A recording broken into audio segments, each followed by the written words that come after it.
I guess August really is the new start of spooky season.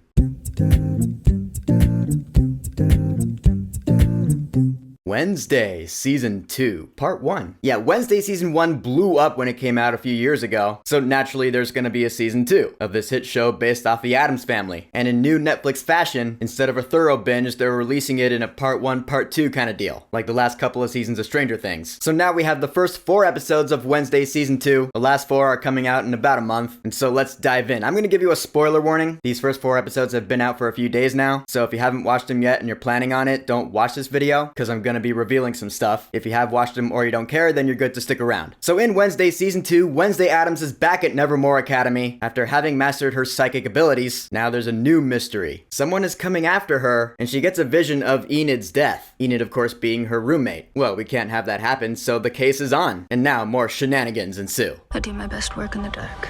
Gotta say, I'm having a great time with this season so far, man. Cause it's just everything I love about Tim Burton. If you've been subscribed to me for a while, you know I'm a lifelong fan of the guy. But of course, I admit, before Wednesday Season 1, he hadn't really made anything great in a while. And hell, even Beetlejuice last year was subpar, much to my disappointment. Feels like he was saving all his good storytelling for Wednesday Season 2 and beyond, maybe. Jenna Ortega is still great as Wednesday Addams, and I still really do feel like she is Tim Burton's new Johnny Depp. She's his new bread and butter. She's good in projects like this. She's still really cold and emotionless for the most part, but it's because she does hide the fact that she does care about a select few people. Mainly Enid, once again played by Emma Myers, who's still the fun, chirpy kind. So she and Wednesday still have the same Elphaba Galinda thing going on. Enid's got her own relationship drama going on, which I don't care so much about. The importance with her is because of Wednesday. Because her whole campaign in this season, so far anyway, is to prevent Enid's death, which she saw in her premonition. You would think, oh, she would probably just let her die because she doesn't really care. No, she does. She really does care about Enid as a friend. She's just too damn stubborn to admit it. Now, as long as we're talking about characters in this show, gotta shout out Thing. I love Thing in this show, man. So expressive with just a hand. There's so much personality in there. The way it moves, people can understand what it's saying. Just a great source of comic relief. Pugsley Addams is now a new student at Nevermore Academy. He's got his little side campaign going on, where he resurrects a zombie and keeps it as a pet. And even at this point, after episode 4, it is still more of a side thing than anything else. The zombie gets out and wreaks havoc, and Pugsley has electrical powers. It's cool to see, but it's just not the main point here. But new characters include Steve Buscemi as Principal Dort. He's all gung-ho about raising Nevermore to its former glory days, but he's doing it through shady and not so orthodox means, to the point where I'm now calling him Steve Buscemi, because his ways of getting things done are not the nicest. Him working with Bianca and all. Like, damn, dude, really? But gotta say, one of my favorite new characters this season is Agnes DeMille. Total creepy psycho stalker vibe. She's a big fan of Wednesday because of what she did last year, saving the school. Or last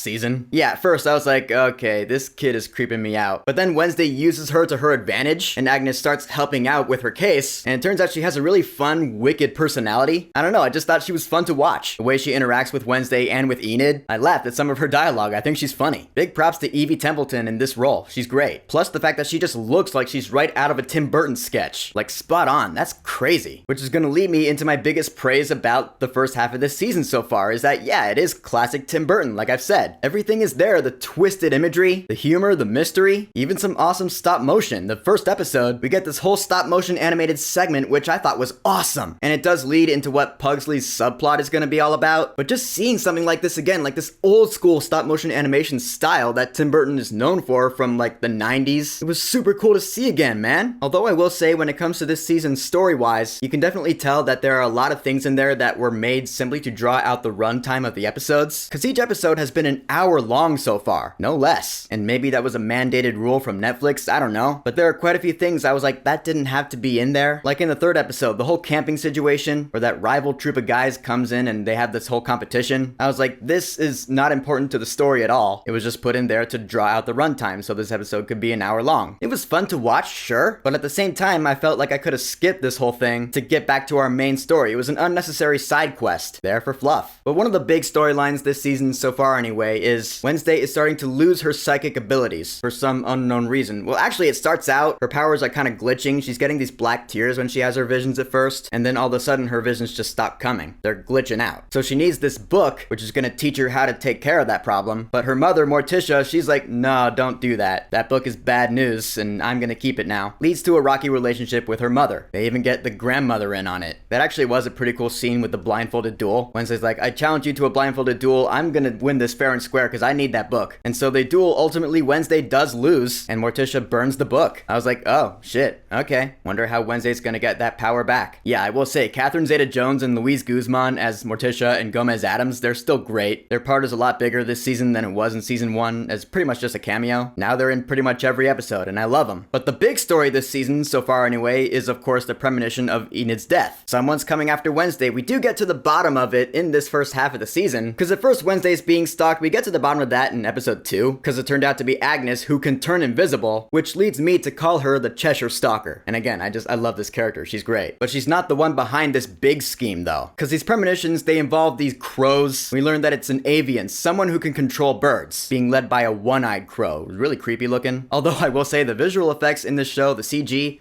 not the best. It wasn't the best in season 1 either, but here it really shows. The CG could really be cleaned up. Someone needs to get on that. But in episode 4, the last episode we have right now, we learn who this stalker killer is. It's Judy, the receptionist girl from Willow Hill Penitentiary, the loony bin, the insane asylum, who it turns out, I guess she was born without powers. Same with her father, Augustus Stonehurst, who taught science at Nevermore. He did experiments on his daughter, who was a willing volunteer, and now she can control birds. Pretty crazy. I thought it was a little bit lame, as in like the reveal. Cause sure, I had my theories. I thought it could have been Miss Capri, the music teacher, but nah, turns out it was Judy. Not really a villainous face, but you know, whatever. Doesn't really matter anyway since she's dead now. Torn apart by her patients from the long-term outcast integration study, or LOIS. For context, Wednesday is in the asylum with her Uncle Fester, once again played by Fred Armisen, who's great, and with his electrical powers, he causes a whole outage. So all the patients get out, the lunatics are now running the asylum, including one Tyler Galpin. Hey, Hunter Doohan, playing one villain in Daredevil Born Again Season 1 to coming back to Wednesday Season 2. He beasts out in his hide form and kills his master, Miss Thornhill. Then he confronts Wednesday and throws her out the window, so yeah, she's now in bad shape, and then he escapes. He is out of here. And that's where part 1 of this season leaves off. I was like, holy shit, that's a great cliffhanger, and I'm excited to see how the season wraps up in about a month. I mean, of course, Wednesday's gonna be fine. We saw that in the little teaser for part 2 that comes after the end of the last episode here. But now, like, where's this season gonna go? We gotta deal with this asylum outbreak, I guess. Because a lot of good people are dead now, due to zombies and hides. Wednesday still needs to get her psychic ability back, so we got our work cut out for us. In the end, for now anyway, I'm digging Wednesday Season 2, Part 1. I love the characters and the stories, the quirky shenanigans, it's all good fun. The humor is really funny. I laughed out loud quite a lot, and of course the music is great too. Danny Elfman's themes are still around, but Chris Bacon took over the rest of the score. It's awesome, that classic harpsichord is good stuff. Wednesday Season 2 so far is good stuff. So, Wednesday Season 2, Part 1. Have you watched it all yet? What are your thoughts on it? And how do you think this season might wrap up next month? Whatever you think, go ahead and leave a comment.